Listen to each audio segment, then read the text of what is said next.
2019 में अजीत पवार ने challenge KIA था विजय शिवतारे कैसा चुनकर आता है। मैं देखता हूं और चैलेंज पूरा ही करके दिखाया।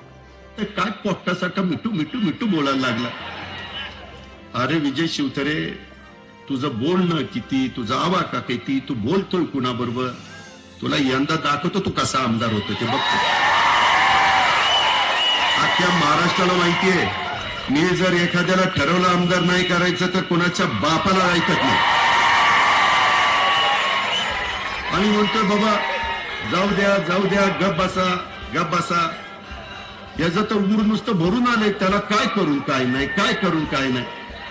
तो आता 2019ला कसा आमदार होतो तेच मी बघणार आहे आणि आपण पण सगळे त्या ठिकाणी बघू। एवढंच त्यांच्याबद्दल बोलतो, अधिक त्यांना बोलून जास्तीचं महत्व देण्याचं काम त्या ठिकाणी करू इच्छित नाही।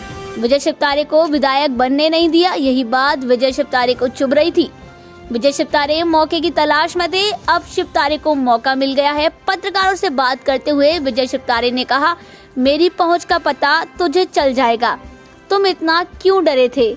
विजय शिवतारे ने अजीत पवार पर हल्ला बोल दिया। आइए देखते हैं विजय शिवतारे ने क्या कहा। कशाला एवढं हे करतोय, धमकी का देतोय महायुतीच्या इतर लोकांना की बाबा मी सगळीकडे सीटा उभा करेल आणि काय करेल, ह्या धमक्या का देतोय अजित पवार। माझा आवाका किती हे बोललेले अजित पवार आहेत, अख्ख्या महाराष्ट्राने ऐकलेलं आहे। आता माझा आवाका काहीच नाही, मी छोटा माणूस आहे, एवढा घाबरतो कशाला। धर्म जर पाळायचा झाला आणि जर अजित पवारांनाच त्या ठिकाणी तिकीट मिळाली तर तुम्ही त्यांना मदत कराल।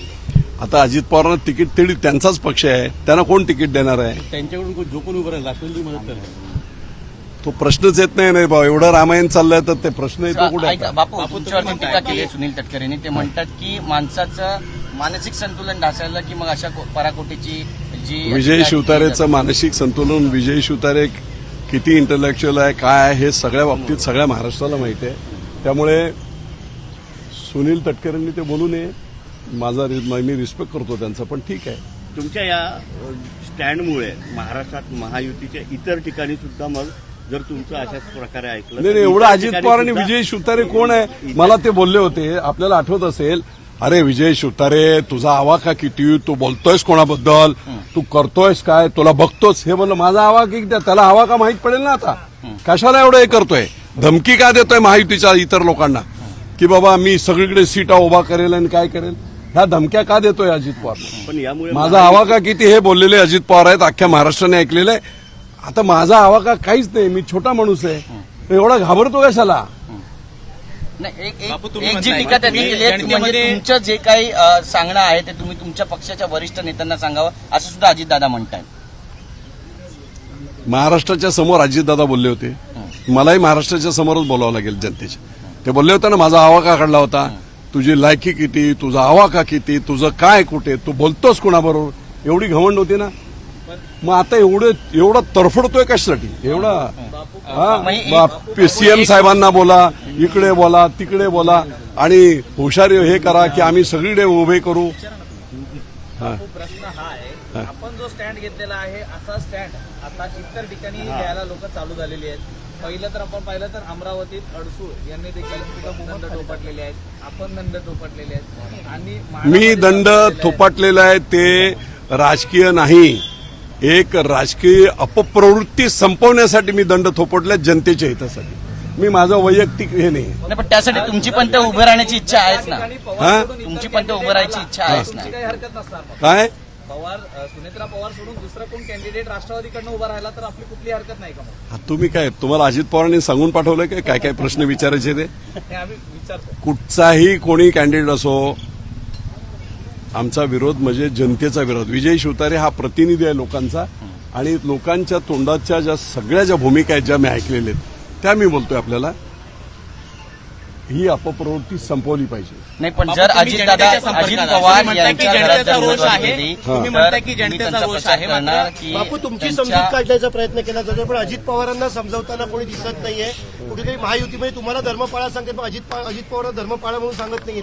हा मग ते असं आहे, तेच मी म्हणतो की आम्ही काय इतकी जनता का भडकलेली आहे बारामतीमधले, जे काय सगळे प्रकल्प आहेत ते बारामतीमध्ये, राज्य सरकारचे प्रकल्प बारामतीमध्ये, केंद्र सरकारचे प्रकल्प बारामतीमध्ये, सगळं काय ते एसटी स्टँड एअरपोर्ट सारखं पाहिजे।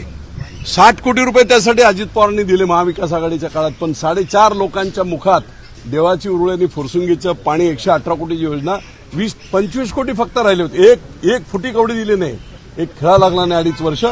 आता हे परत सरकार शिंदे साहेबांचं सरकार आल्यानंतर स्वतः मुख्यमंत्री, एवढा महत्वाचा प्रश्न आहे, ते स्वतः ते 2 ऑगस्टला आले. त्यांनी ती योजना पाहिली, 25 कोटी त्वरित दिले त्यांनी आणि म्हणून ती योजना आता कार्यान्वित झाली. 4.5 लोकांच्या घरात खडकवासल्या धरणाचं पाणी डायरेक्ट घरामध्ये येते. असा असंतुलित विकास, त्यांना सगळं मतं आमची पाहिजेत, 5 आणखी मतदारसंघ. अहो बाकीचं जाऊ द्या हो, बारामतीमध्ये सुद्धा अजित पवार मला आव्हान आहे. 10-15 दिवसापूर्वी तिथे आंदोलन झालं, पाणी नाही म्हणून, पियाला पाणी नाही. सुपा परगणा जो आहे 2-2.5 लाख 29 गावं, या गावामध्ये आजही पियाला पाणी नाही, आजही शेतीला पाणी नाही. कसला विकास तुम्ही केलाय? फक्त शहराचा. तुम्ही बारामतीकरांना सुद्धा फसवलाय आणि बाकीच्या 5 मतदारसंघांना सुद्धा फसवलाय. ही गोष्ट सगळ्यांच्या लक्षात आली, पण आवाज कोण उठवणार? आवाज उठवणारा एक माणूस सर्वसामान्यांना मिळाला विजय शिवताच्या रूपाने. आणि म्हणून मी त्या बाबतीमध्ये पूर्ण विचारांती सर्वांना विश्वासात घेऊन बाईंच्या शब्दाच्या पुढे नाही, कारण आमचा नेता आहे, खूप ग्रासरूटवरून आलेला नेता आहे. आम्ही सगळे तेवढ्यासाठीच त्यांच्याबरोबर आहोत. पण त्याच्या बरोबरीने मी हेही त्यांना सांगतोय पुन्हा पुन्हा की अपप्रवृत्ती संपवण्याचा हा एक नामी योग आलाय. तो हमारे साथ देखते रहिए फाइट अगेंस्ट क्रिमिनल चैनल और पढ़ते रहिए fight against criminal daily newspaper. आज की खबर में बस इतना ही। वीडियो को लाइक करें और चैनल को सब्सक्राइब कर लें, जिससे आने वाली वीडियो की नोटिफिकेशन आपको मिलती रहे।